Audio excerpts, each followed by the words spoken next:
हरे कृष्णा। हरे Krishna. Sunday youth programme में आप सभी का स्वागत है। अभी लास्ट सेशन तक हमारा फर्स्ट चैप्टर जो था भगवद गीता का वो कंप्लीट हो चुका है। तो कोई उसको समराइज करना चाहेगा फर्स्ट चैप्टर को जिन्होंने सीखा है?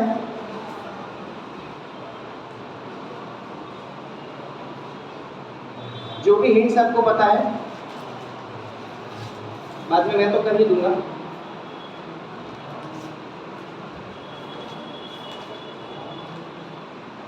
आपको जो भी समझ में आया है वो आप शेयर कर सकते हैं। दो पार्ट में था। फर्स्ट पार्ट बोलते हैं कि सैन्य निरीक्षण, जहाँ पे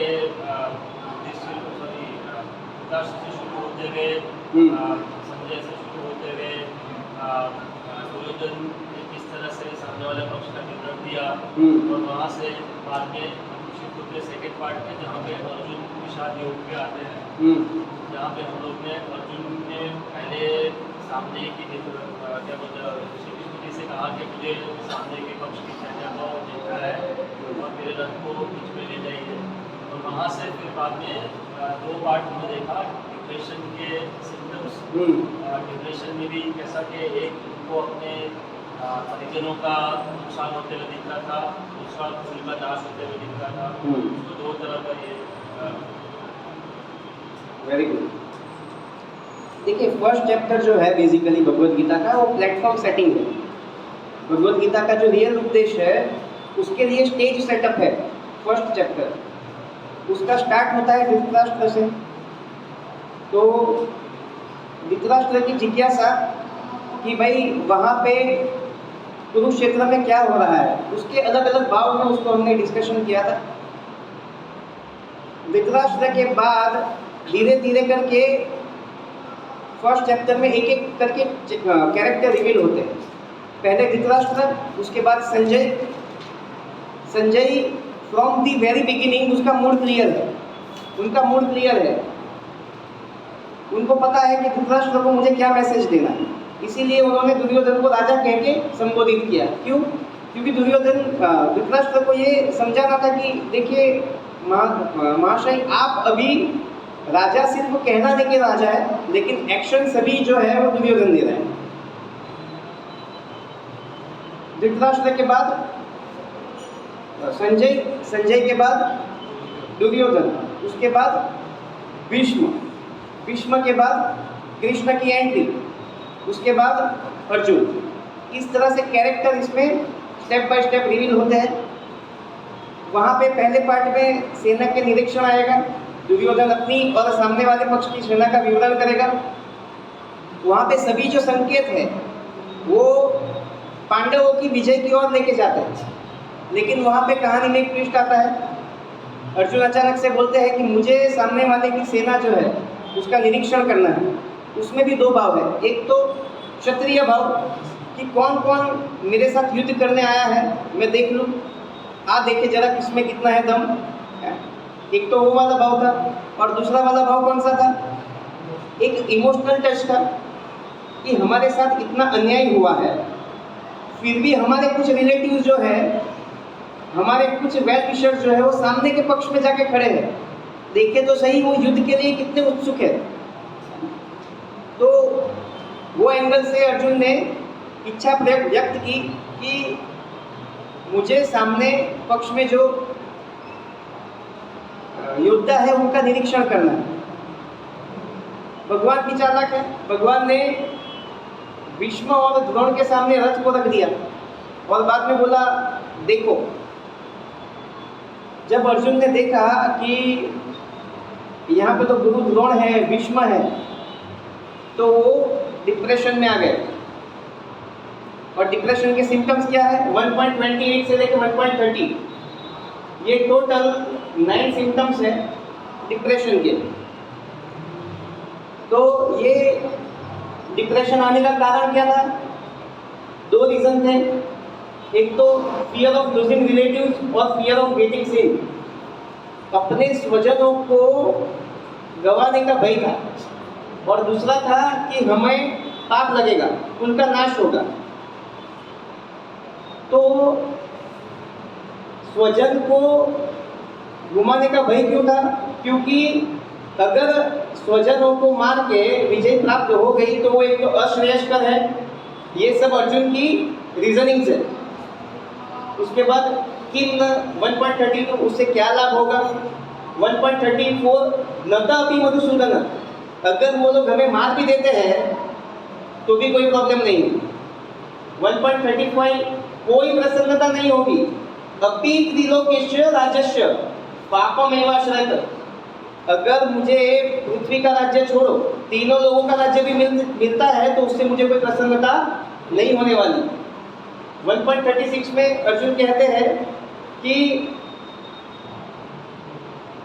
चलिए मानिए कि उनको तो समझ में नहीं आता, लोभ उपहत चेतसा, उनकी चेतना जो है वो तो लोभ से आकर्षित हो चुकी है, हाईजेक हो चुकी है। लेकिन ये अस्मा भी, हमें तो बुद्धि है ना। तो यहाँ पे एक सेक्शन कंप्लीट होता है, उसके बाद भगवान उनको पूछ सकते हैं कि पाप कैसे लगेगा, वो भी तो समझाओ मुझे।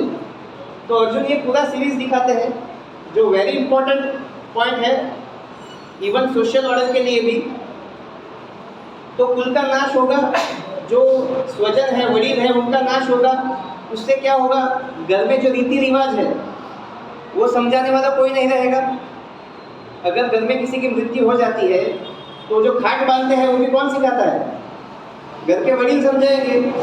कोई त्योहार आएगा, कोई विवाह होगा, तो उसमें जो विधि विधान है उसका मार्गदर्शन कौन करता है? जो एल्डर्स है वही करते हैं। अर्जुन बोल रहे हैं कि अगर वही नहीं रहेंगे, जो नियम का पालन करवाने वाले हैं वही नहीं रहेंगे, तो कुल के धर्म का नाश होगा। और उससे क्या होगा? उसका सबसे पहला इफेक्ट कहाँ पे पड़ेगा? घर की स्त्रियों पे, कुल की स्त्रियों पे। देखिए प्रैक्टिकली भी हमने बहुत सारे एग्जाम्पल से उसको समझा था कि आज की डेट में भी न्यूक्लियर फैमिली की वजह से जो स्त्रियां हैं उसमें दोष देखा जा रहा है। और बांग्लादेश के इवेंट से भी हमने देखा, कोलकाता के इवेंट से भी देखा कि जहाँ पे भी अधर्म आएगा उसका सबसे पहला असर जो है वो स्त्रियों पे ही पड़ेगा। जब तक स्त्रियां परिवार से सुरक्षित है तब तक कुल की मर्यादा जो है बनी रहती है। जैसे ही स्त्रियां जो है अनप्रोटेक्टेड रहेगी तो उनके ऊपर विपत्तियां आ सकती है। तो स्त्रियां दूषित होगी तो क्या होगा? स्त्रीषु दुष्टाशु वाषणेय जायते वर्ण शंकर, वर्ण शंकर संतान उत्पन्न होगी। वर्ण शंकर मतलब, वर्ण मतलब स्वभाव और गुण, और शंकर मतलब मिश्रण। हो सकता है स्त्री जो है वो क्षत्रिय स्वभाव की हो, क्षत्राणी हो, और जिसने उसका शोषण किया है या जिसके साथ उसका संबंध बना है वो शूद्र हो। उसके बाद क्या होगा? Family disputes, career confusion, miseries, ये सब उसके आउटपुट्स है। आज की डेट में करियर का भी बहुत कंफ्यूजन देखा जाता है। 20-20, 25-25 साल तक लोगों को पता नहीं है कि कौन सी फील्ड चूज करनी है। क्यों है ऐसा? बिकॉज ऑफ वर्ण शंकर। जो वर्ण व्यवस्था थी वो कहीं ना कहीं पर डिस्टर्ब हुई है, और इंटरफेथ मैरिज इसका बहुत बड़ा रीज़न है। तो वर्ण शंकर संतान उत्पन्न होगी। ये वर्ण शंकर संतान का सबसे पहला लक्षण क्या है? वो परंपराओं का विरोध करेगा। घर में श्राद्ध विधि होगी तो वो पहले बोलेगा ये क्यों करना है, ये सब अंधश्रद्धा है। कौवे को खाना खिलाने से क्या ऊपर पहुंच जाएगा? ये सब उनके तर्क रहेंगे। पिंड और उदक क्रिया जो है, पिंड दान आदि क्रियाएं, तो उसमें वो लोग अपना लॉजिक लगाएंगे, वीडियो भी बनाएंगे कि एक ब्राह्मण जो है यहाँ से कुछ तर्पण कर रहे हैं तो वो यहाँ से पाइप निकाल के पानी डालेगा। ब्राह्मण पूछेगा वो क्या कर रहे हो आप? वो बोलेगा मैं अपने खेत में पानी डाल रहा हूँ यहाँ से। ब्राह्मण ने पूछा कि ऐसा कैसे? तो बोले अगर आपका यहाँ से डाला हुआ पानी पितृलोक तक जाएगा तो मेरा पानी यहाँ से किसान खेत में नहीं जाएगा क्या? ऐसे वीडियो भी बनाते हैं और सामान्य जन जो है उससे भ्रमित हो जाते हैं। लेकिन यहाँ से मोबाइल से मैसेज हमने किसी को ट्रांसफर किया, व्हाट्सएप किया, तो यहाँ से फॉरेन में बैठे बैठे नहीं जाता है क्या? ये हमारी सिस्टम है कि नहीं है? तो शास्त्र की सिस्टम जो है, भगवान की बनाई सिस्टम, इससे एडवांस नहीं होगी क्या? लेकिन जवाब नहीं देते हैं ना हम। तो ऐसे लोगों की जो मानसिकता है उसको बल मिलता है। तो कुल परंपरा का विरोध करेंगे, पिंड आदि क्रियाएं नहीं करेंगे, उससे क्या होगा? जो पितृ है वो अतृप्त रहेंगे। आप लोगों ने सुना है पितृदोष के बारे में? वो यहाँ से ही आता है। हमारे पूर्वज में किसी ने ये क्रियाएं सही से नहीं की होगी तो वहाँ से पितृदोष लगता है। और पितृदोष लगने से इफेक्ट क्या आएगा? परिवार में अशांति, दुख। क्योंकि शास्त्र कहता है संतति, संपत्ति और सम्मति। संतति मतलब संतान, संपत्ति मतलब धन, और सम्मति किसी कार्य को करने की अनुमति। ये भगवान देते हैं पितरों के थ्रू, वहाँ से रूप होके आता है। और सदगति जो है वो भगवान देते हैं। तो जब पितृ अतृप्त होंगे तो ये सब रोकेंगे वो लोग। परिवार में दुख आएगा, परिवार दुखी होगा, और वैसी ही दुखी प्रजा जो है दूसरी वर्णशंकर प्रजा को जन्म देगी। इस तरह से क्रमशः कुल का नाश होगा। कुल के लोग जो है वो दुखी होंगे, और इसका कारणभूत जो व्यक्ति होगा वो क्या होगा? उसका नरक लोक जाएगा। ऐसी अर्जुन की आर्ग्यूमेंट थी, ऐसा अर्जुन का रीजनिंग था।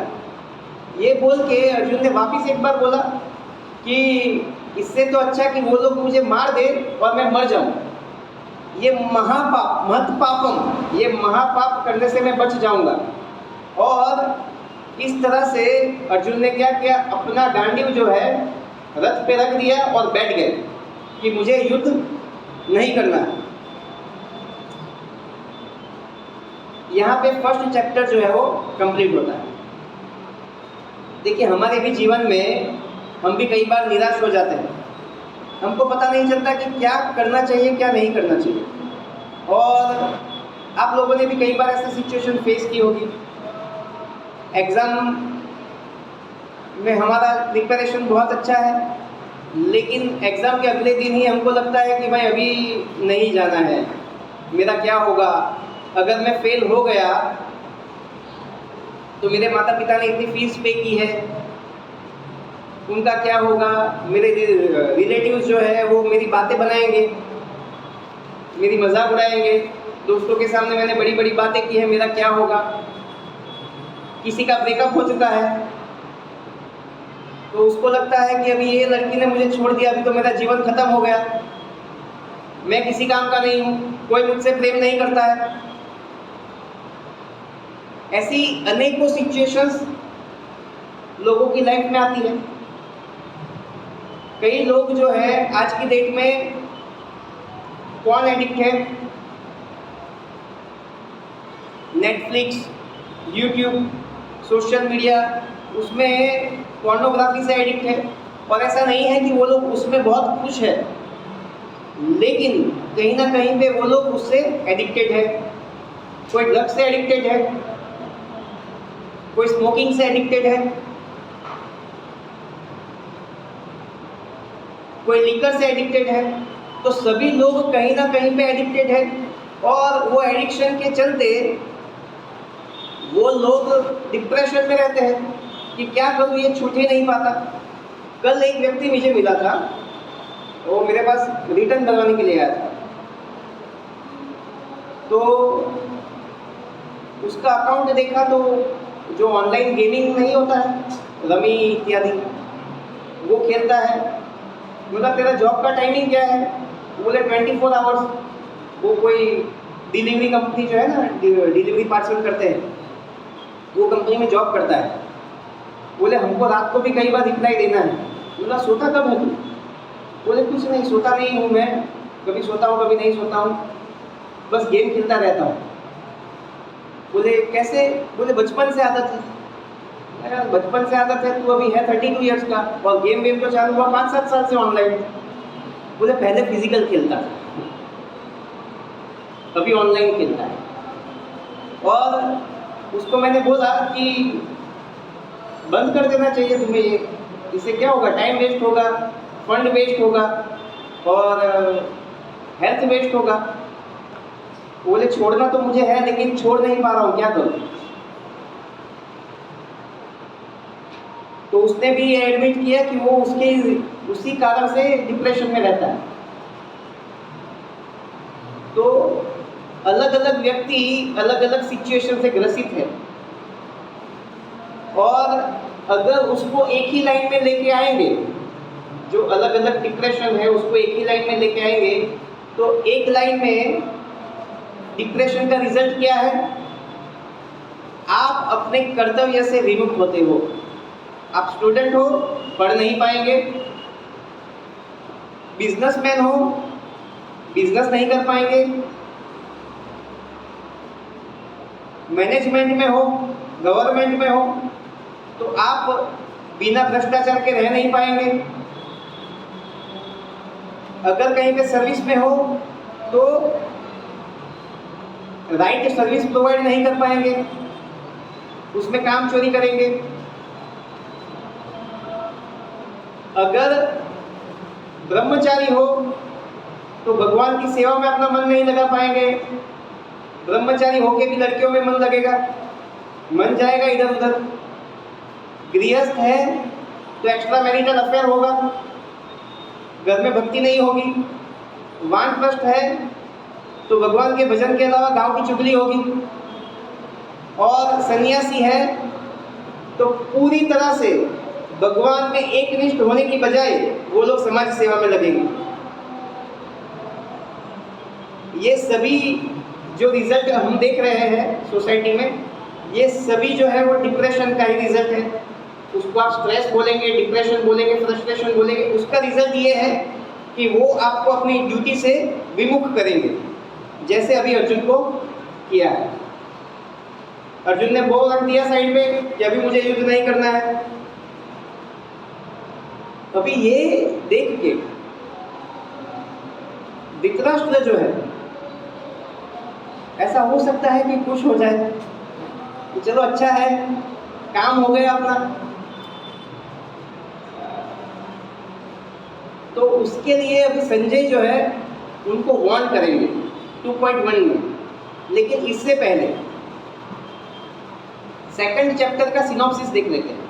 फर्स्ट चैप्टर का सिनॉप्सिस देखा, सेकंड चैप्टर आपके हिसाब से क्या है, या सेकंड चैप्टर को आप किस तरह से देखते हैं? जिसने भगवत गीता पढ़ी है उसके हिसाब से सेकंड चैप्टर मतलब क्या?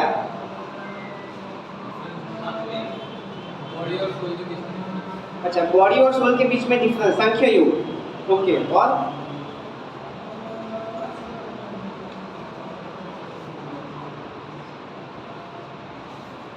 सेकंड चैप्टर जो है वो सोलली अर्जुन की जो भी आर्गुमेंट्स है फर्स्ट चैप्टर में, उन सब का जवाब है। सेकंड चैप्टर जो है वो फर्स्ट चैप्टर में अर्जुन ने जो जो आर्गुमेंट्स की है वो सबका जवाब है। जैसे यहाँ पे देखिए मैंने जो ब्रैकेट में श्लोक लिखे हैं ना, वो उन सबके जवाब है। 1.28 to 1.30 स्वजनों की मृत्यु का भय, तो उसका जवाब जो है डिप्रेशन के सिम्टम्स है ना, वो 2.11 से लेके 2.30 में देंगे भगवान। स्वजनों की मृत्यु का भय है तुम्हें, लेकिन ये लोग शरीर नहीं है, वो आत्मा है, कभी भी मरने वाले नहीं है। नैनम चिंतन्ति शस्त्राणि नैनम दति पावक। तो तुम चिंता मत करो, किसी की भी मृत्यु नहीं होने वाली। 1.31 अश्रेयस्कर, अर्जुन बोल रहे हैं कि ये युद्ध जो है वो अश्रेयस्कर है। 2.31 में भगवान कहते हैं धर्मयात् हि युध्येत श्रेयः अन्यत् क्षत्रियस्य न विद्यते। क्षत्रिय के लिए धर्म के लिए युद्ध करने के अलावा और कोई श्रेयस्कर कर्म नहीं है। 1.32 किम न, क्या लाभ है इसे। 2.32 में भगवान बताएंगे यद्यच्छा च उपपन्नम स्वर्गधारम अपावृतम, ऐसे सामने चल के युद्ध जो आता है जब क्षत्रिय के सामने धर्म युद्ध, वो स्वर्ग के द्वारों को खोलने वाला है। लाभ होने की बात छोड़ो, ये सब जो है ऑटोमेटिक जो युद्ध आता है क्षत्रिय के सामने, वो स्वर्ग के द्वारों को खोलने वाला है। उसके बाद 1.34 अर्जुन क्या बोलते हैं, न तो अभी मधुसूदन, युद्ध करने से अगर मैं मर जाऊं, युद्ध न करने से, वो मुझे मार भी दे फिर भी मुझे शस्त्र नहीं उठाने हैं। उसका जवाब भगवान देते हैं 2.34 से लेकर 2.36 में। भगवान बोलते हैं मर तो जाएगा तू, है ना, लेकिन मरने से भी खतरनाक एक चीज है। क्या? मरने से भी खतरनाक चीज क्या है? अपयश, अकीर्ति। अकीर्ति मरणात् अतिरिच्यते। अकीर्ति जो है वो मरने से भी, प्रतिष्ठित व्यक्ति के लिए अकीर्ति जो है वो मरने से भी ज्यादा खतरनाक है। उसके बाद 1.35 का प्रीतिशात जनार्दन, धृतराष्ट्र के पुत्र को मार के हमको क्या प्रसन्नता मिलेगी। उसका जवाब देते हैं 2.37 में, हतो वा प्राप्यसे स्वर्गम जित्वा वा भोक्ष्यसे महिम। हारोगे तो स्वर्ग मिलेगा, जीतोगे तो पृथ्वी मिलेगी। क्या प्रसन्नता की बात करते हो, दोनों हाथ में लड्डू है तुम्हारे पास। उसके बाद 1.35 अपि त्रैलोक्य राज्यस्य हेतु। 1.36 पापम एव आश्रयत, अगर तीनों लोगों का राज्य मिल जाए तो भी नहीं चाहिए। क्यों? इससे तो हमें पाप लगने वाला है। 2.38 भगवान कहते हैं समय सुखे दुखे कृत्वा लाभ लाभ जया जय ततो युद्धाय युज्यस्व न एवं पापम अवाप्स्यसि। सुख और दुख की जो तुम्हारी लालसा है, तुम्हारी जो फीलिंग्स है, उसको एक बार साइड करो, उससे डिटैच हो जाओ और सिर्फ युद्ध करने के लिए, अपनी ड्यूटी के लिए युद्ध करो, तुम्हें कोई पाप नहीं लगेगा। 1.38 अर्जुन को ये भ्रम है कि हम ज्ञानवान हैं, ज्ञेयम् अस्माभिः, उनको समझ में नहीं आता लेकिन हम तो बुद्धिमान हैं। अर्जुन को ये भ्रम है, इसीलिए भगवान 2.39 से लेकर 2.53 उसमें बुद्धि योग चलाएंगे कि अर्जुन तू जो समझ रहा है ज्ञान, वो ज्ञान नहीं है। असली ज्ञान जो है मैं तुझे देता हूँ बुद्धि योग के द्वारा। और इसीलिए भगवान 2.40 में ये भी कहेंगे सुअल्पस्य धर्मस्य त्रायते महतो व्ययात्। ये धर्म कार्य में थोड़ी की गई प्रगति भी बड़े से बड़े भय से तुम्हारी मुक्ति कराएगी। भय है ना अर्जुन को, स्वजनों की मृत्यु का भय, पाप का भय, नरक लोक का भय। तो भगवान इसी संदर्भ में उनको बताते हैं कि अगर तुम मेरे कहने से अपनी ड्यूटी फुलफिल करोगे, डिटैच होके, लाभ हानि उसको ध्यान में रखे बिना, सुख दुख से परे होके अगर युद्ध करोगे तो तुम्हें पाप नहीं लगेगा, तुम पूरे भय से मुक्त हो जाओगे। और लास्ट में ये जो वाला स्ट्रॉन्ग आर्गुमेंट है अर्जुन का, क्या है? कुल का नाश होगा, अधर्म का प्रवेश होगा, स्त्रियां दूषित होगी और नरक लोक की यातना भुगतनी पड़ेगी। उसका जवाब भगवान कहाँ पे देंगे? 3rd चैप्टर में 3.21 से लेकर 3.23 उसमें भगवान क्या बताएंगे? यत् आचरति श्रेष्ठः तत्तत् एव इतरः जनः। अर्जुन तुम्हें क्या लगता है, तुम युद्ध छोड़ दोगे तो तुम्हारे कुल में अधर्म का प्रवेश नहीं होगा? तुम्हारे कुल में ऑलरेडी अधर्म का प्रवेश हो चुका है, तभी तो तुम्हारे साथ युद्ध क्रीड़ा हुई है, तभी तो पांचाली का चीरहरण हुआ है, तभी तुम्हें वनवास हुआ है और तभी तुम्हें अपने राज्य के लिए युद्ध करना पड़ रहा है। 5 राज्य भी तुम्हें नहीं मिले। तो अधर्म तो तुम्हारे कुल में प्रवेश कर चुका है और अगर तुम युद्ध नहीं करोगे तो उससे क्या होगा? तुम जो है अपनी लिगेसी में राइट एग्जाम्पल सेट करके नहीं जाओगे, लोग तुम्हारा एग्जाम्पल लेके युद्ध से, अपने धर्म से विमुख रहेंगे। और तब एक्चुअल में तुम्हारे कुल में अधर्म का प्रवेश होगा। जब धर्म को कोई प्रोटेक्ट करने वाला ही नहीं होगा तो धर्म का रक्षा कैसे होगा? और धर्मो रक्षति रक्षितः, महाभारत का ही श्लोक है कि जो धर्म की रक्षा करेगा धर्म उसकी रक्षा करेगा, और जो धर्म की रक्षा नहीं करेगा अधर्म के द्वारा उसका विनाश होगा। ठीक? तो ये सेकंड चैप्टर है। अच्छा, तो आप पूछ सकते हैं कि 2.39 से लेके 2.53 तक तो हमने देखा, तो बीच के श्लोक कहाँ पे गए? 2.54 से लेके 2.72 वो कहाँ पे गए? जब भगवान बुद्धि योग का एग्जाम्पल देते हैं अर्जुन को कि भाई बुद्धि योग कैसा होता है, ज्ञान किसको बोलते हैं, तब अर्जुन क्वेश्चन पूछेंगे कि ये बुद्धि योग जिसने आत्मसात कर लिया है ऐसे व्यक्ति के लक्षण क्या है?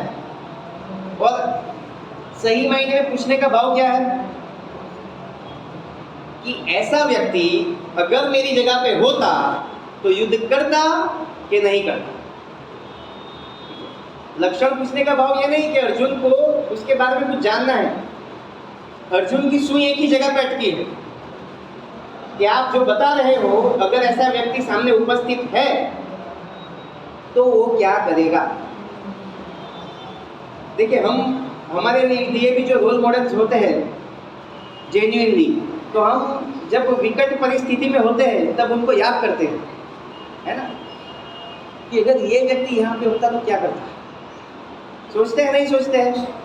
अर्जुन का भी यही प्रश्न है कि स्थित प्रज्ञ है, उसके लक्षण क्या है, वो कैसे बैठता है, कैसे चलता है, मतलब मेरे जैसे सिचुएशन उसके सामने आ जाए तो उसको वो कैसे टिकल करेगा। ये सेकंड चैप्टर का सिनॉप्सिस है। तो अभी हम सब्जेक्ट में चलेंगे। 2.1 देखिए, 2.1 में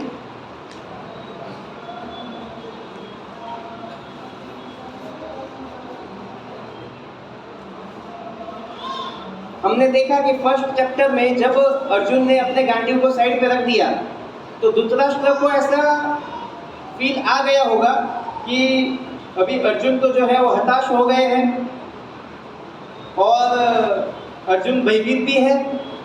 ऐसा हो सकता है कि अभी अर्जुन युद्ध करने के लिए तैयार ना भी हो, तो धृतराष्ट्र का चेहरा खिल गया होगा।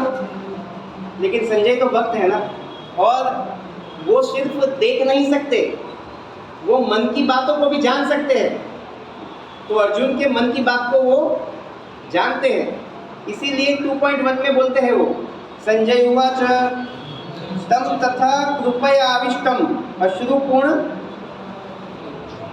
कुले अक्षरम विशंदितम इदम वाक्यम उवाच मधुसूदन। देखिए, ये श्लोक में संजय दो बातें बताएंगे। पहला अर्जुन का स्थिति, और दूसरा अर्जुन का जो दोष है वो परमानेंट नहीं है। तो पहला क्या है? कृपया आविष्टम। कृपया आविष्टम मतलब अर्जुन की जो भय की स्थिति है, धृतराष्ट्र को देख के बोले होंगे वो कि महाराज अर्जुन की जो भय की स्थिति है वो उसको कोई खुद के ऊपर डाउट है ऐसा नहीं है, खुद की क्षमता पे डाउट है ऐसा नहीं है। ये पूरा जो स्थिति है उसका वो करुणा के कारण है, उसके भीतर जो करुणा का भाव है। कृपया आविष्टम, ये भय जो है वो आगंतुक दोष है। स्वजन को देखने के बाद उनके प्रति जो करुणा है उसके कारण जागृत हुआ है, उसको अपने लिए कोई भी भय नहीं है, ना ही उसको अपनी क्षमता पे थोड़ा भी संदेह है। ठीक है, और उसी के कारण अश्रुपूर्ण आकुलेक्षणम और विषिदंतम, कि इसीलिए उसकी आंखें जो है उसमें अश्रु है, गिली हो चुकी है, धुंधला धुंधला दिखता है, और विषिदंतम वो शोक मग्न है, लेमेंटिंग, ही इज लेमेंटिंग। क्यों? कृपया आविष्टम, करुणा के कारण। अभी इसमें अर्जुन को करुणा तो है, लेकिन कौन सी करुणा है? देखिए, करुणा के दो प्रकार होते हैं। एक करुणा जो है वो होती है मटीरियल करुणा, मटीरियल कंपैशन, और दूसरा जो है वो स्पिरिचुअल कंपैशन। मटीरियल कंपैशन किसको बोलेंगे? जो शरीर के लिए है, किसी के शरीर को देख के हमारे भीतर जो करुणा प्रकट होती है उसको मटीरियल कंपैशन बोलेंगे। जैसे आप रास्ते से जा रहे हैं और किसी व्यक्ति को ठंड में ठिठुरते हुए देख लिया, किसी बच्चे को भूखा देख लिया, किसी के पिता को उसको पीटते हुए देख लिया, तो हृदय में क्या आ जाएगा? करुणा आएगा ना कि यार बेचारे को क्यों मारा, बेचारे के पास खाना नहीं है, बेचारे के पास कपड़ा नहीं है, बेचारे के पास कंबल नहीं है ना? तो इसको क्या बोलते हैं? मटीरियल कंपैशन, जो शरीर के लिए है। और दूसरी कंपैशन क्या है? स्पिरिचुअल कंपैशन, वो आत्मा के लिए है। एक बार प्रभुपाद जी अमेरिका में एक कसिनो के बाहर जा रहे थे, तो उन्होंने देखा कि एक वृद्ध व्यक्ति, लगभग 75-80 साल का व्यक्ति, वो कसिनो से बाहर आ रहा है और उसको देख के प्रभुपाद जी की आंखों से अश्रु बहने लग गए। तो उनके शिष्यों ने पूछा कि प्रभुपाद जी व्हाट हैपेंड, क्या हुआ? प्रभुपाद जी ने देखा कि ये 80 साल का हो गया लेकिन आज भी वो कसिनो में सुख है ऐसा मानता है। अभी भी उसको राइट डायरेक्शन पता नहीं है लाइफ का। ये करुणा कौन सी करुणा है?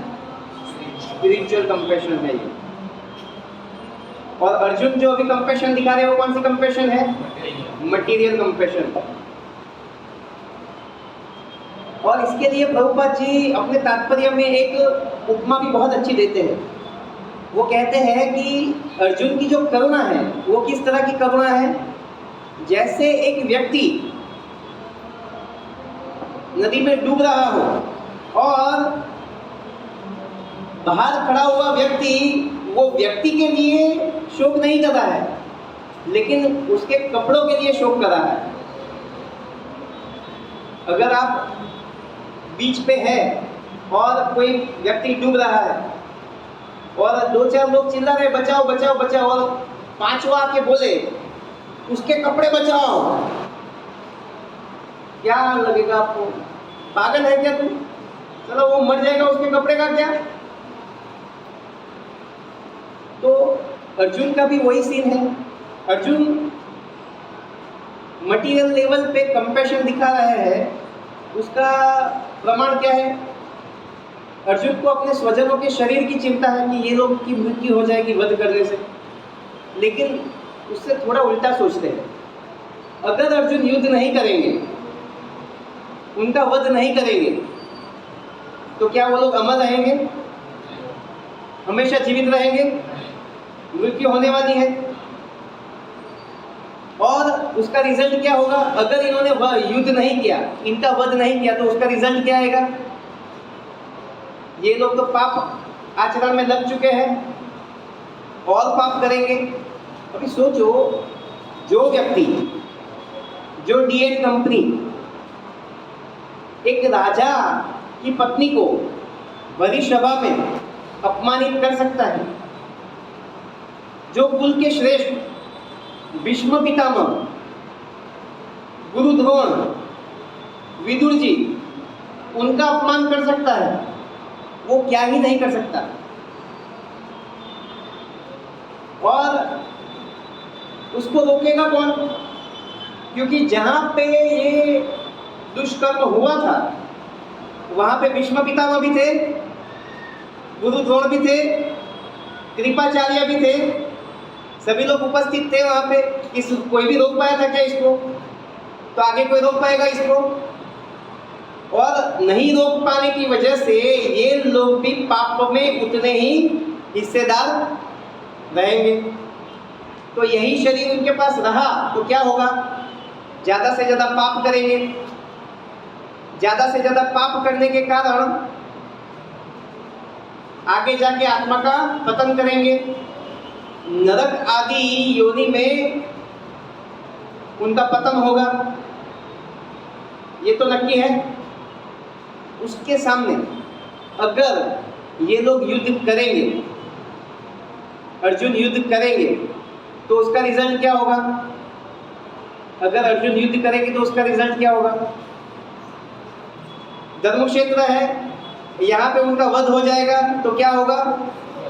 स्वर्ग में जाएंगे।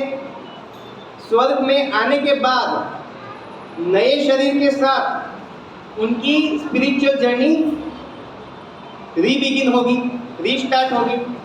तो वहाँ से उनके भीतर कोई इम्प्रूवमेंट का चांसेस बना रहेगा। इसीलिए प्रभुपाद जी बोलते हैं कि ये अर्जुन जो है वो शरीर के ऊपर लगे हुए कपड़ों का शोक कर रहा है,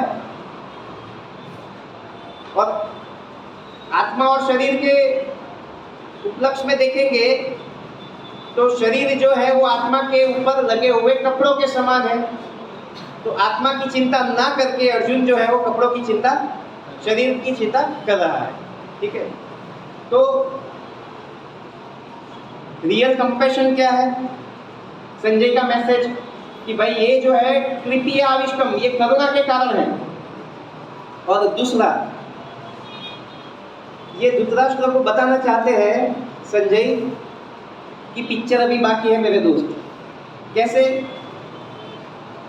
वो बोलेंगे कि अर्जुन अभी शोक में है, युद्ध के लिए तैयार नहीं है, लेकिन इसमें इतना खुश होने की जरूरत नहीं है। क्यों जरूरत नहीं है? एग्जैक्टली। आप लोग जिसको मधुसूदन नाम से जानते हो वो उनके साथ है, और वो कौन है? सुप्रीम काउंसलर है, सुप्रीम कंसल्टेंट है, सुप्रीम साइकियाट्रिस्ट है, सब कुछ ठीक कर सकते हैं वो। क्यों? क्योंकि वो मधुसूदन है। मधुसूदन मतलब क्या है? मधु मतलब, मधु का एक मतलब है मधु नाम के राक्षस, और सूदन मतलब उसका संहार करने वाले। मधु नाम के राक्षस का संहार करने वाले, तो उसका इससे क्या मतलब है? दूसरा मतलब, मधु मतलब मोह, और सूदन मतलब मोह का नाश करने वाले। मोह रूपी राक्षस का नाश करने वाले उनके साथ है, और बाकी का गेम वो देख लेंगे। तो इतना खुश आप मत होइए। और अभी वो जो बोलने वाले हैं, इदम वाक्यम उवाच मधुसूदन, अभी वो जो बोलने वाले हैं उससे अर्जुन का शोक भी दूर होगा और उनका मोह भी दूर होगा। तो अभी 2.2 में फर्स्ट टाइम भगवान कुछ बोलने जाएंगे। ये आप आइए बताइए।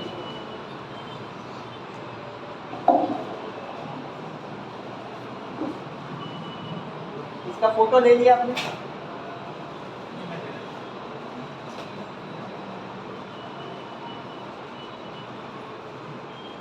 ये लिंक आपको स्टडी करने में बहुत काम में आएगा, क्योंकि सेकंड चैप्टर को जनरली हम ऐसा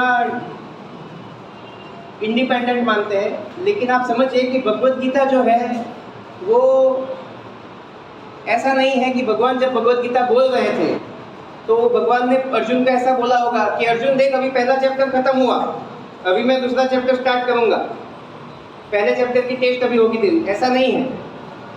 भगवान ने 45 मिनट्स में भगवत गीता एक फ्लो में बोली थी। उसके बाद जो आचार्यगण हैं उन्होंने कॉन्टेक्स्ट के बेसिस पे, उसके भाव के बेसिस पे अलग अलग चैप्टर को अलग अलग श्लोकों के हिसाब से डिवाइड किया और उसको अलग अलग टाइटल दिए। तो आपको कभी भी भगवत गीता के एक चैप्टर को दूसरे चैप्टर से अलग नहीं समझना चाहिए। जैसे पहले चैप्टर के क्वेश्चन जो है, उसके पॉइंट्स जो है उसके दूसरे चैप्टर में आंसर दिए हैं, वैसे ही दूसरे चैप्टर में कुछ क्वेश्चन होंगे उसके तीसरे चैप्टर में आंसर देंगे।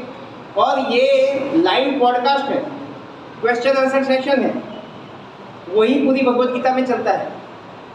हमारे सनातन धर्म में कभी भी फतवे वाला सिस्टम नहीं रहा। कि हमने बोल दिया मानना पड़ेगा। यहाँ पे तो भगवान से भी सवाल होते हैं और भगवान उसका प्रेम से जवाब देते हैं जिससे भक्त उससे संतुष्ट हो पाए। ठीक है,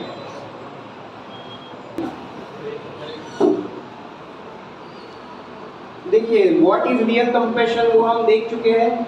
अभी 2.2 से भगवान फर्स्ट टाइम भगवत गीता में कुछ बोलेंगे, तो भगवान के लिए, कृष्ण के लिए क्या टर्म्स यूज हुए हैं वहाँ पे? श्री भगवान वाच। अभी देखिए आप Bhagavad Gita as it is में देखेंगे तो प्रभुपाद ने पूरे श्लोक को छोड़ के सिर्फ श्री भगवान वाच पे ही पूरा पद दिया है। क्यों?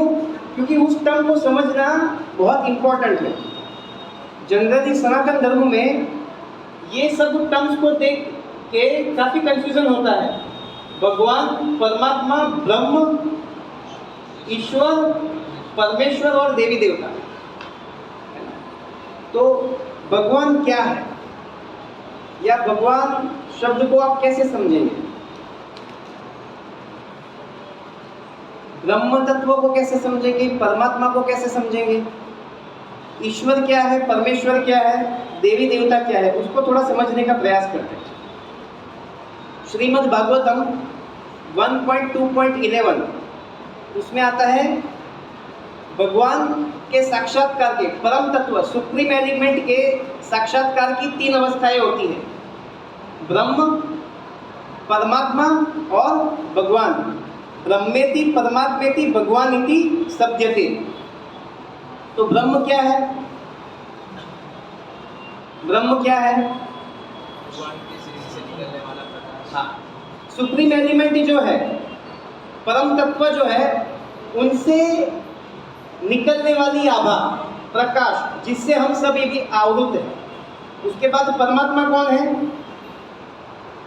सुपर छोड़ने डिसाइड ना था। एग्जैक्टली, सुप्रीम एलिमेंट का duty based form.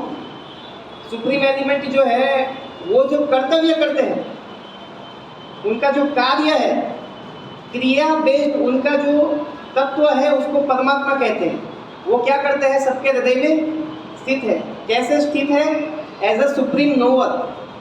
Supreme knower मतलब वो हमारे सभी विचारों को जानते हैं, हमारी सभी क्रियाओं को जानते हैं। सुप्रीम विटनेस, हम जो सोचते हैं, जो करते हैं, जो बोलते हैं, उसको वो साक्षी भाव से देखते हैं। सुप्रीम विटनेस है। सुप्रीम अकाउंटेंट है, वो सिर्फ देखते नहीं हैं, क्या करते हैं?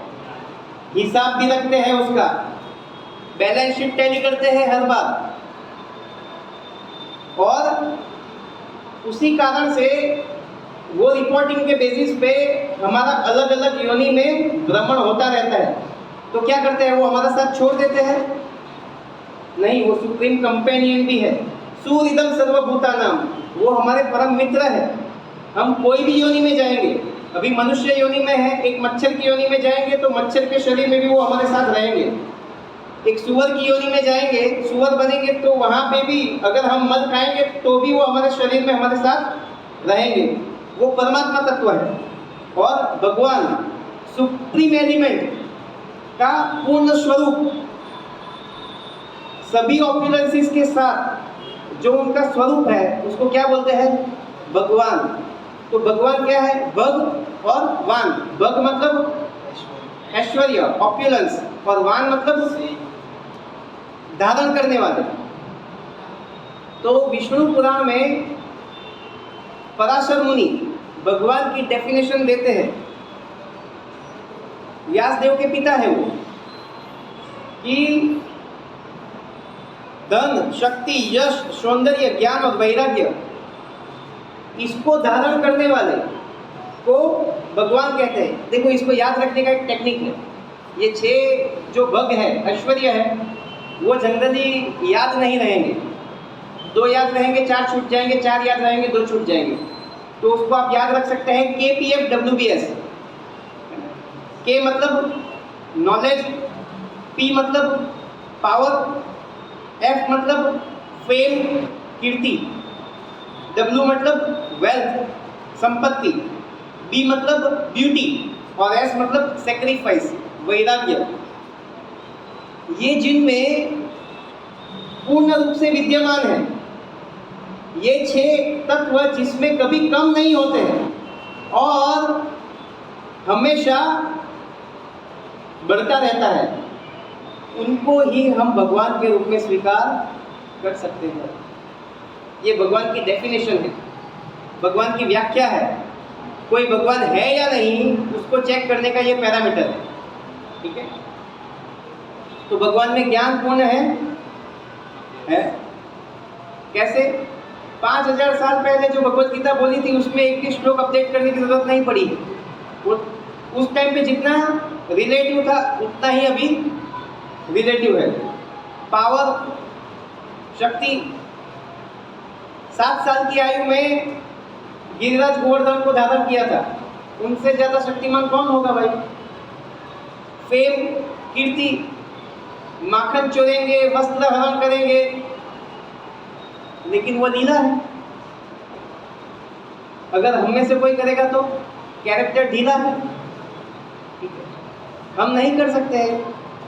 तो उनका कीर्ति ऐसा है कि ऐसा कोई कार्य जो समाज में निंदनीय है, वही क्रिया जब भगवान के द्वारा करने में आती है तो वो उनकी ख्याति बन जाती है।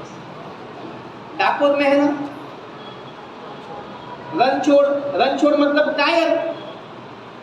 आप किसी को युद्ध के लिए बोलेंगे कि आजा भाग लड़ने के लिए, और वो भाग जाएगा तो कायर भाग गया। जब मिलेंगे तब उसको चिढ़ाएंगे आप। जब हम बचपन में भी खेलते थे ना, वो लग्गी खेल, गुल्ली डंडा, उसमें जिसके नाम पे उसको क्या बोलते हैं, पीटी बोलते हैं ना, क्या बोलते हैं उसको, वो आती थी, अगर वो अपना दाव नहीं देगा तो बेचारा पता नहीं कितने साल तक वो सुनने में आएगा उसको। इसके साथ नहीं खेलने का, ये ज़्यादा कायर है, डरपोक है, ये दाव नहीं देता है हमारा। लेकिन जब भगवान रण छोड़ के भाग जाते हैं तो डाकोर में कौन है? राजा रणछोड़ से। उसके बाद इतने में रुकते नहीं है, राजा रणछोड़ से माखन लो चोर, सेकंड चोर भी है वो। तो देखिए, वो जब कुछ क्रिया करेंगे तो उसकी कीर्ति बढ़ेगी। उसके बाद वेल्थ, 16,000 रानियों के लिए, सबके लिए अलग अलग सोने का महल। लोगों की ईर्ष्या होती है इससे कि उनकी 16,000 है, हम 1-2 भी ना रखे। अरे बिल्कुल रखो, सोने का महल भी बनवाओ उनके लिए, है? सोने का महल भी बनवाइए आप। और जो एक से ज़्यादा के साथ अफेयर करते हैं उनको भी उसको पूछना चाहिए कि भाई तू अगर वो कॉपी करना चाहता है तो हमारे लिए भी सोने का महल बनवा दे। उसके बाद ब्यूटी, सौंदर्य, कंदर्प कोटि कमनीय विशेष शोभम, करोड़ों कामदेव। पूरे जगत की ब्यूटी एक बार एक कर दी जाए, उससे 100 गुना ज्यादा ब्यूटी किसकी है? कामदेव की है।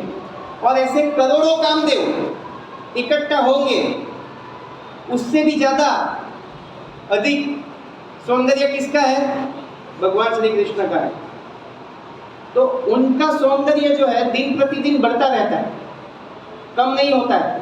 हमारे जैसा नहीं, वो जूली पड़ने लग जाएगी, बाल सफेद हो जाएंगे, ऐसा नहीं है उनका।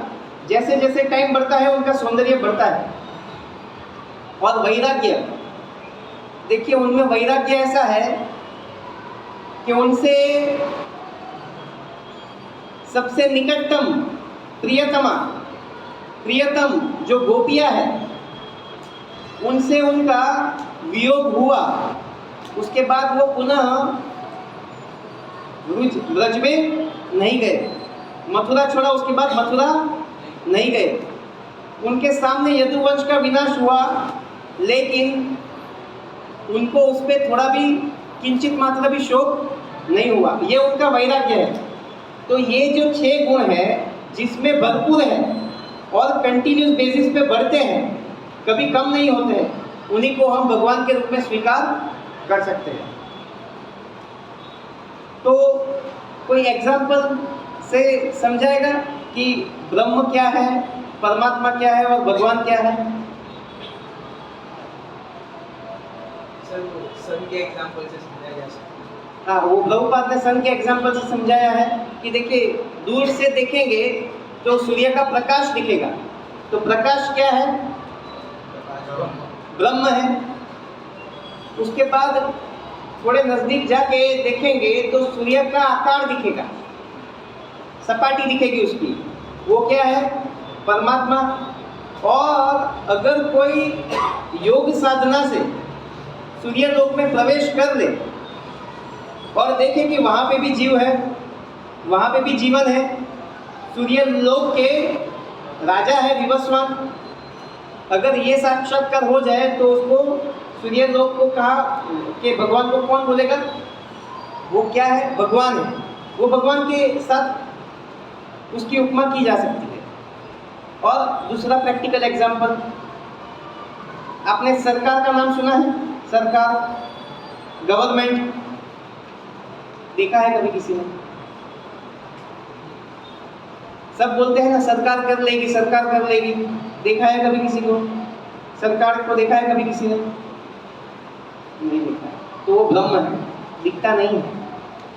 उसके बाद प्राइम मिनिस्टर, प्राइम मिनिस्टर कौन है? परमात्मा है। क्यों? क्योंकि वो वहां पे ड्यूटी फॉर्म में है। और Narendra Modi as a person, वो क्या है? भगवान है। कैसे? क्योंकि किसी का नरेंद्र मोदी के साथ संबंध होगा तो एज अ प्राइम मिनिस्टर उसके लिए जो भी परमिशन चाहिए वो सब मिल जाएगी आराम से। सरकार में से उसको जो भी काम करवाना है मिल जाएगा, हो जाएगा। इसीलिए भगवान का जो साक्षात्कार है वो पूर्ण है, उससे थोड़ा कम परमात्मा का साक्षात्कार है और उससे थोड़ा कम ब्रह्म का साक्षात्कार है। ब्रह्म का साक्षात्कार किसे होता है? ज्ञानी को। परमात्मा का साक्षात्कार किसे होता है? योगी को। और भगवान का साक्षात्कार किसे होता है? और भगवान का साक्षात्कार करने का जो विधि है, जो साधन है, वो स्टार्ट कैसे होता है? कलयुग में भगवान के नामों का जप करने से। हरे कृष्णा कृष्णा कृष्णा हरे हरे, हरे राम राम राम हरे हरे। अभी दूसरा जो भगवान के लिए यूज होने वाला वर्ड क्या है इस परिप्रेक्ष्य में? ईश्वर। ईश्वर मतलब कंट्रोलर। तो कंट्रोलर मतलब हम सब भी तो कंट्रोल करते हैं ना कहीं पे, घर पे पत्नी को, हमारे पिता भी हमें कंट्रोल करते हैं। तो वो सब भी क्या है? छोटे छोटे ईश्वर है। ईश्वर मतलब कंट्रोलर, जो कोई चीज को कंट्रोल करता है उसको हम बोलेंगे ईश्वर। और भगवान कौन है? परमेश्वर, सुप्रीम कंट्रोलर, जो सभी ईश्वरों को कंट्रोल करते हैं। और देवी देवता कौन है?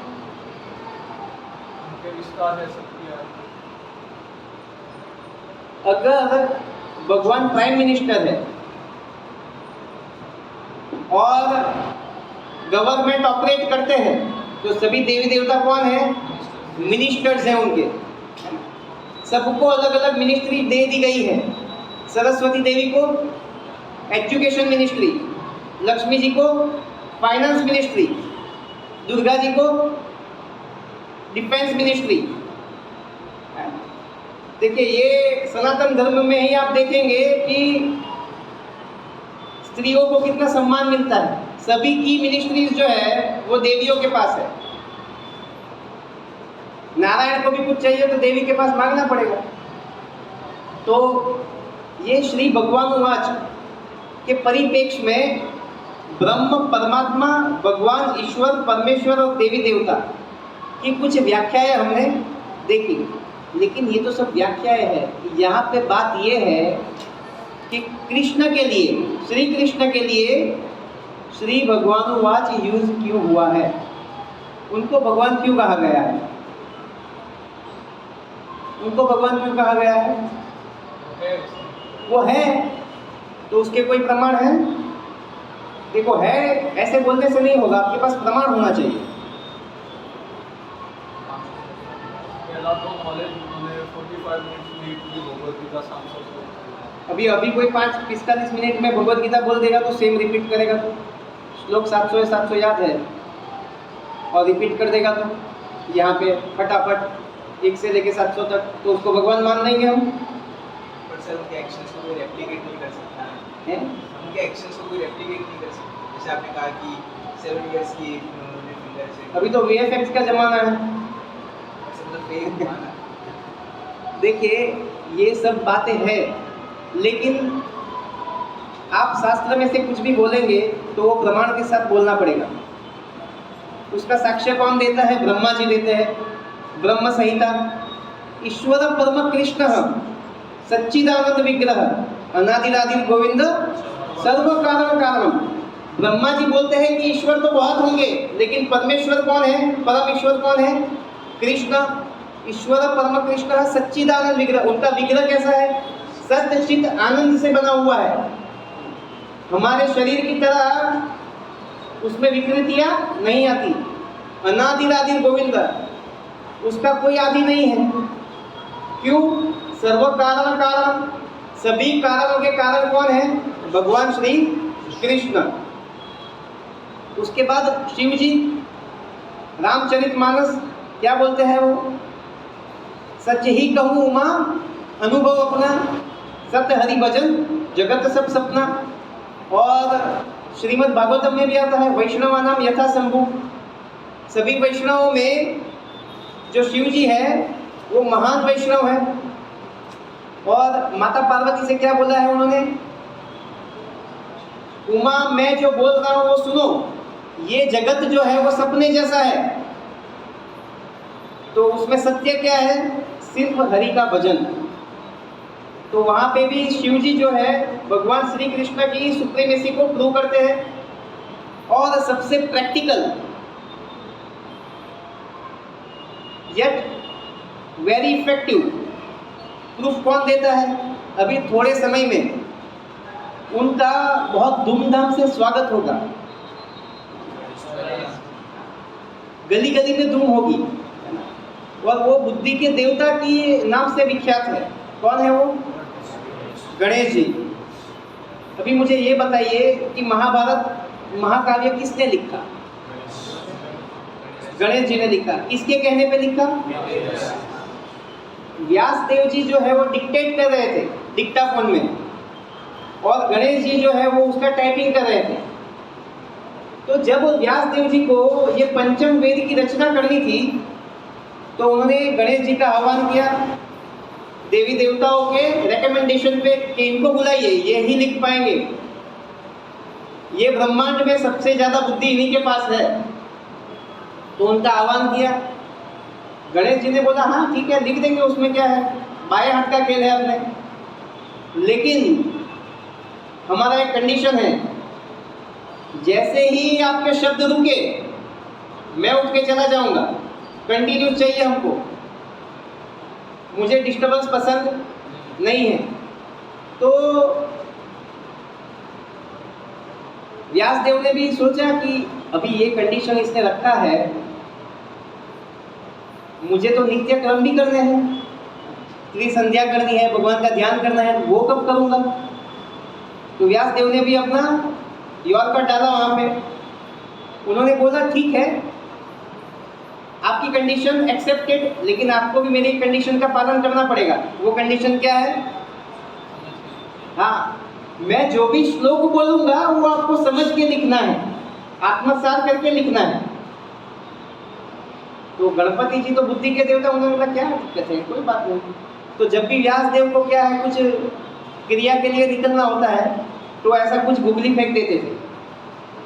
तो गणपति जी को सोचने में समझने में टाइम लगेगा, वो अपना काम खत्म करके आ जाएंगे और वापस डिक्टेट करना स्टार्ट करेंगे। तो वही महाभारत का भीष्म पर्व में भगवद गीता आता है, और वही भगवद गीता में 10.8 में भगवान कहते हैं अहम सर्वस्य प्रभो मत सर्वम प्रवर्तते इति मत्वा भजन्ते माम बूढ़ा भाव समन्विता। सर्वस्य अहम प्रभो, सभी का उद्भव स्थान मैं हूं। मत्ता सर्वम प्रवर्तते, सब कुछ मेरे से ही निकलता है। ये कोई व्यक्ति अगर जान लेगा तो वो मेरे भजन में लग जाएगा, वही बुद्धिमान व्यक्ति है। उसके बाद 15.19 में भगवान बोलते हैं कि मैं ही पूर्ण पुरुषोत्तम परमेश्वर हूँ, जिनको शास्त्र में पूजा करने योग्य बताया गया है, और जो ऐसे पूजा करेगा एक निष्ठ होके वही सबसे बुद्धिमान व्यक्ति है। 15.15 में भगवान ने बोला वेदेश्च सर्वम अहमेव वेद्य, सभी वेदों के द्वारा, उपनिषदों के द्वारा, पुराणों के द्वारा जानने योग्य जो तत्व है वो कौन है? मैं हूँ। 7.7 भगवान बोलते हैं मत्तः परतरम न अन्यत् किंचित् अस्ति धनंजय, मेरे से ऊपर और कोई तत्व नहीं है। अभी ये सब जो है, इसके अलावा और भी बहुत सारे प्रमाण है भगवत गीता में। ये सब जो है किसने लिपिबद्ध किया है? गणेश जी ने। कैसे लिपिबद्ध किया है? समझ के, आत्मसात करके, उसकी इंटीग्रिटी, उसकी ट्रूथफुलनेस, इन सब को चेक करके उन्होंने लिखा है। ठीक है। अगर इसमें गणेश जी को कोई ऑब्जेक्शन होता तो वो लिखते क्या? वो बोलते ना कि शिव जी जो मेरे पिता है वो परम भगवान है, ऑब्जेक्शन लेते ना वो यहाँ पे। या मेरी माता जो दुर्गा देवी है वो परम भगवान है, या मैं परम भगवान हूँ, या और कोई परम भगवान है। उन्होंने कोई ऑब्जेक्शन लिया क्या यहाँ पे? नहीं लिया। देखिए, हम जाते तो है गणपति के पंडाल में, नाचते हैं, प्रसाद लेते हैं, लेकिन प्रॉब्लम ये है ना, हम उनकी बात नहीं मानते। जो सबसे बुद्धिमान तत्व है सृष्टि में, हम उनकी भी बात नहीं मानते। यहाँ पे प्रॉब्लम है। ठीक है। तो गणेश जी जो है वो सबसे बड़े प्रूफ है कि श्री कृष्ण ही भगवान है। ठीक है। तो हमने ब्रह्मा जी, शिव जी और गणेश जी, इसके अलावा बहुत सारे इसमें प्रमाण है शास्त्रों में। जैसे श्रीमद् भागवतम 1:3-28 एते च अंशकला पुरुष कृष्णस्तु भगवान स्वयं। भगवान श्री कृष्ण के बहुत सारे कला अवतार है, अंश अवतार है, लेकिन कृष्ण जो है वो कौन है? परम भगवान है। सर्व कारण कारणम सर्वलोकैकनाथम कौन है? कृष्ण है। तो अलग अलग प्रमाणों से भी हमको ये जानने को मिलेगा कि श्री कृष्ण ही पूर्ण पुरुषोत्तम परमेश्वर सर्वोच्च भगवान है। और मुझे तो इन सब में सबसे ज़्यादा अट्रैक्टिव जो लगता है वो गणेश जी का ही लगता है। उनको छोड़ के और कुछ देखने की क्या ज़रूरत है? हम उनको देखते हैं बुद्धि के देवता की तरह। अगर उन्होंने कुछ लिखा है तो हम थोड़ी उसको मना कर पाएंगे। कैसे चैलेंज करेंगे हम कोई किसी को? उसके बाद श्री भगवान उवाच के बाद हम एक्चुअल में देखेंगे कि भगवान ने एक्चुअल में क्या कहा। तो हम ये श्लोकों का उच्चारण करेंगे 2.2 और 2.3 का। ये याद रखने जैसा है। श्री भगवान उवाच कुतस्त्वा कश्मलमिदं विषमे समुपस्थितम् अनार्यजुष्टम् अस्वर्ग्यम् अकीर्तिकरम् अर्जुन कुतस्त्वा कश्मलमिदं विषमे समुपस्थितम् अनार्यजुष्टम् अस्वर्ग्यम् अकीर्तिकरम् अर्जुन।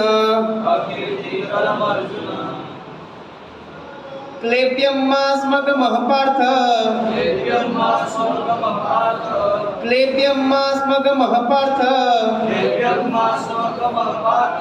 नेतत्त्वयुपपद्यते श्रुत्रं हृदय दौर्बल्यं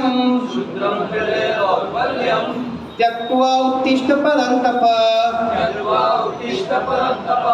क्लेब्यमास्मगमः पार्थ नेतत्त्वयुपपद्यते श्रुत्रं हृदय दौर्बल्यं त्यक्त्वा उत्तिष्ठ परन्तप। देखिए ये जो श्लोक है उसमें आप थोड़ा ध्यान से पढ़ेंगे तो भगवान अपना और अर्जुन का जो रिलेशन है उसका ग्रेविटी दिखाएंगे, उसके साथ भगवान का मैट्रिक्स क्या है संबंध का, वो ये श्लोक में रिफ्लेक्ट होता है। और ये भी एक्चुअली अर्जुन के लिए बहुत बड़ा कॉम्प्लीमेंट है। ये दो श्लोक हम जब पढ़ते हैं तो हमको लगता है कि भगवान ने अर्जुन को क्या बोल दिया, लेकिन अगर इस श्लोकों को तत्व से जानेंगे तो इसमें हम जानेंगे कि ये दो श्लोक जो है वो अर्जुन के लिए बहुत बड़ा कॉम्प्लीमेंट है। कैसे? कुतस्त्वा कश्मलम इदम विषमे समुपस्थितम। भगवान कहते हैं कि ऐसी क्रिटिकल कंडीशन में तुझे ऐसा फालतू विचार कैसे आया, डिप्रेशन में चला गया, मुझे ये नहीं हो रहा है, धनुष नहीं उठाना है, वो लोग मुझे मार के चले जाएंगे, चलेगा, ये सब फालतू विचार तुझे कैसे आते हैं? नहीं आने चाहिए तुझे। तो ये पहला पॉइंट है। दूसरा, भगवान बोलते हैं कि अगर तू युद्ध नहीं करेगा तो उसका इफेक्ट क्या होगा? अनार्य जुष्टम। अनार्य जुष्टम मतलब आर्यों द्वारा आचरण न करने योग्य। मतलब आर्यों द्वारा आचरण करने योग्य क्या है? जो कल्याणकारी प्रवृत्तियां है वो कल्याणकारी किसके लिए? आत्मा के लिए। ऐसी प्रवृत्ति जो आत्मा को जन्म मृत्यु के चक्र से बाहर निकाले, ऐसी क्रियाओं को करने वाले जो लोग हैं उसको क्या बोलते हैं? आर्य। तो भगवान उसको बोलते हैं ये अनार्य जुष्टम, ये आर्य द्वारा करने योग्य कार्य नहीं है, ये कल्याणकारी कार्य नहीं है। पहला स्टेप। दूसरे स्टेप में भगवान बोलते हैं अस्वर्गयम।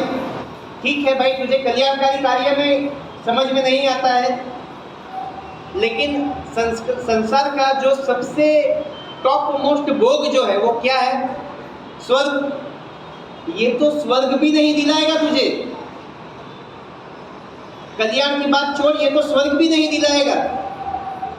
अच्छा, स्वर्ग की बात है, स्वर्ग छोड़, ये क्या है? अकीर्तिकरम। ये संसार में भी तेरी कीर्ति जो है यहाँ पे नष्ट हो जाएगी, तुझे अपयश मिलेगा, संसार में तुझे कीर्ति भी नहीं मिलेगी। कल्याणकारी कार्य तो ये है ही नहीं। संसार का जो टॉप मोस्ट भोग है स्वर्ग, वो भी नहीं मिलेगा। और अगर यहाँ पे संसार में भी रहेगा तो हर जगह तेरी थू ही होगी, तेरी निंदा होगी। ये कते भी कोई भी एंगल से तेरे लिए उपयुक्त कार्य नहीं है। उसके बाद देखिए, अभी जो भगवान बोलने जाने वाले हैं 2.3 में, क्लेब्यम माम स्मगमः पार्थ। क्लेब्यम मतलब नपुंसकता। अगर शुद्ध भाषा में बोलेंगे तो क्या होगा उसका मीनिंग? नामर्द। गुजराती में बोलेंगे तो गुजराती में हम क्या बोलते हैं उसको? रिकॉर्ड हो रहा है लेकिन क्या बोलते हैं उसको? बाइला। ऐसा ही बोलते हैं। ये यहाँ से बोलने योग्य नहीं है, लेकिन ऐसा ही शब्द यूज होता है गुजराती में उसके लिए। और भगवान अर्जुन के लिए वही शब्द यूज कर रहे हैं। तो ये तो बहुत बड़ा अपमान हो गया ना अर्जुन का। किन किन को लगता है ये अर्जुन का अपमान है? अच्छा, किन किन को लगता है ये अर्जुन के लिए अपमान नहीं है? नरो व पिंजरो। हाँ, किनको लगता है ये अपमान नहीं है? क्यों नहीं लगता है आपको? वो समझा रहे हैं, ओके। जब बहुत कोई क्लोज होता है तो वो समझाने के लिए अच्छा लगा। हाँ, थोड़े थोड़े नजदीक हो आप, क्लोज के थोड़े क्लोज हो आप। और कोई? देखो, आसान भाषा में समझते हैं। आप किसी के बहुत अच्छे मित्र हैं, अभी वो मित्रता हमारी बहुत डीप है, उसको एक्सप्लेन करने के लिए आप क्या बोलते हो? किसी तीसरे व्यक्ति को क्या बोलते हो कि ये फलाना व्यक्ति मेरा परम मित्र है। कैसे कैसे परम मित्र रहेगा वो आपका? आप उसको जस्टिफाई कैसे करते हो? अरे उसके साथ तो हम गाली गलौज भी कर सकते हैं, उसको मैं गाली भी बोल सकता हूँ, वो भी मुझे बोल सकता है, हमको कुछ भी गलत नहीं लगता है इसमें। और सूरत में रहते हैं, हमको तो अनुभव है। सेंटेंस एक होगा, शब्द दो होंगे, 4 गालियां होंगी। तो भगवान जो है यहाँ पे अपने वही निकटतम संबंध को रिफ्लेक्ट करते हैं। क्या बोलते हैं भगवान? क्लेब्यम मास मगम पार्थ। अरे ऐसी नपुंसकता तेरे में कैसे आ गई? ये कहां से लेके आया है तू? नेतत तो ही उपपद्यते, ये तेरे को शोभा नहीं देता है। अच्छा, तो उसका कारण क्या है? भगवान उसको ये भी बताते हैं, तुझे पता है ये तेरे में कहां से आया है? शुद्रम हृदय दौर्बल्यम, ये जो है शुद्र विचार है, और हृदय दौर्बल्यम लैक ऑफ विल पावर। हृदय दौर्बल्यम मतलब विल पावर, तेरे अंदर जो विल पावर है ना वो कम है, इसीलिए तू ये नहीं कर पा रहा। शुद्र मतलब, देखिए कोई भी व्यक्ति अपने धर्म से च्युत जब होगा, वो नीचे गिरेगा, तो उसको शुद्र विचार कहते हैं। जैसे एक स्कॉलर स्टूडेंट, वही वाला एग्जाम्पल, एग्जाम से पहले बोलेगा कि नहीं मुझे तो एग्जाम देने नहीं जाना है, मैं सब छोड़ के चला जाऊंगा, मेरा क्या होगा। कोई व्यक्ति विवाह से पहले भाग जाएगा, ऐसा करता है ना, नर्वसनेस में चला जाता है घर छोड़ के। वैसे ही कोई क्षत्रिय है, वो धर्म युद्ध से पलायन कर देगा, तो वो शुद्र एक्टिविटी है। कोई ब्राह्मण है, और ब्राह्मण जो है वो अपवित्र कार्य करेगा। ब्राह्मण जो है वो किसके लिए जाना जाता है? पवित्रता के लिए। लेकिन अगर वो कोई अपवित्र कार्य करेगा तो उसको कौन सी एक्टिविटी कहेंगे? शुद्र एक्टिविटी। अगर कोई वैश्य है और वो धंधे में, बिजनेस में अनीति का पालन करता है, तो क्या होगा? शुद्र है। और कोई शुद्र है, वो निष्ठापूर्वक सेवा नहीं करता, तो उसकी क्रिया भी जो है शुद्र से गिनी जाएगी। तो ये शुद्रम। उसके बाद हृदय दौर्बल्यम, लैक ऑफ विल पावर। आपको कोई भी कार्य करने के लिए 3 चीजें चाहिए। क्या चाहिए? एक तो नॉलेज, क्रिया करने का नॉलेज होना चाहिए। दूसरा इंटेंशन, इच्छा होनी चाहिए अंदर से करने के लिए। और तीसरा सबसे इंपॉर्टेंट, आपके पास इंटेंशन है, आपके पास नॉलेज है, फिर भी अगर आपके पास विल पावर नहीं है तो आप वो कार्य नहीं कर पाएंगे। तो उसको क्या बोलेंगे? शुद्रम हृदय दौर्बल्यम। भगवान बोलते हैं इसका त्याग करो, और त्यक्त्वा उत्तिष्ठ परंतप, इसको छोड़ के युद्ध करो। त्यक्त्वा उत्तिष्ठ परंतप जो है, ये लाइन भी हमने सुनी है कई बार, लेकिन अलग तरह से। एक जो है महापुरुष है, उन्होंने ये लाइन को यूज किया है, उठो जागो और तब तक मत रुको जब तक लक्ष्य प्राप्ति ना हो। कौन है वो? यहाँ से ही उठाया है, वो भी भगवत गीता के उपासक रहे हैं। त्यक्त्वा उत्तिष्ठ परंतप, हे शत्रुओं के दमन करता, उठो और युद्ध करो, और ये जो भी दुर्बलता है उसका त्याग करो। अभी अर्जुन जो है, अर्जुन को ऐसे शब्द बोले हैं भगवान ने, तो अर्जुन क्या करेंगे? सुन के चुपचाप बैठेंगे? दोस्तों में ऐसा नहीं होता है ना, सुन के कोई बैठता नहीं है, वो सामने क्लैरिफाई करते हैं। तो अर्जुन जो है अभी अपना क्लैरिफिकेशन देंगे और वो सभी को डायरेक्शन देंगे कि डिप्रेशन से बाहर निकलने का फर्स्ट स्टेप क्या है, उसको हम देखेंगे नेक्स्ट सेशन में। ठीक है? हरे कृष्णा। श्रीमद् भगवद गीता की, श्री प्रभुपाद की। अगर आज के सेशन से आपका कोई प्रश्न है, कोई टीका टिप्पणी है, तो आप पूछ सकते हैं।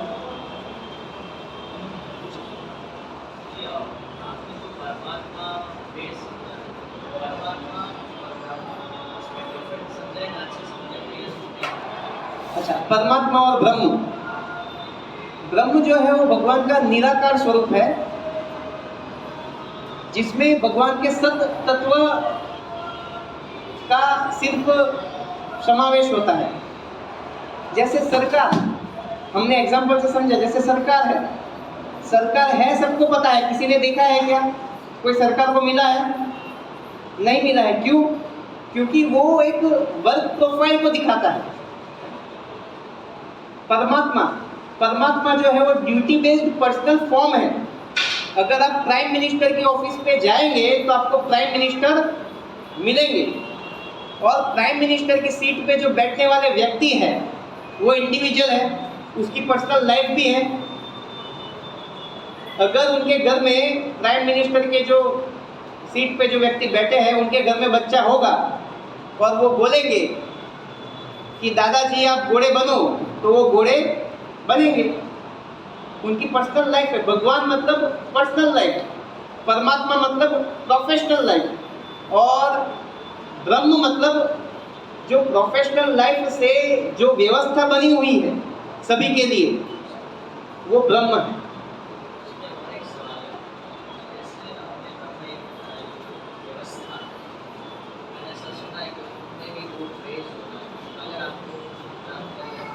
दो मिनट रुक जाइए। हरे कृष्णा, कुछ अनाउंसमेंट है। 2 मिनट।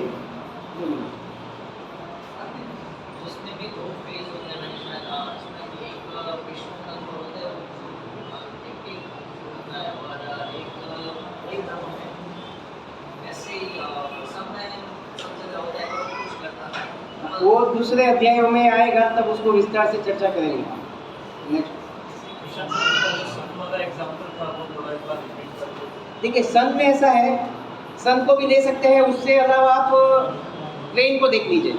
जैसे ट्रेन दूर से आएगी और विंटर का सीजन है, तो दूर से आपको सिर्फ ट्रेन के आगे पीछे धुआं दिखेगा, है ना, धुम्मस दिखेगा, मिस्ट दिखेगा, तो वो ब्रह्म है जो ट्रेन को आवृत्त किया हुआ है।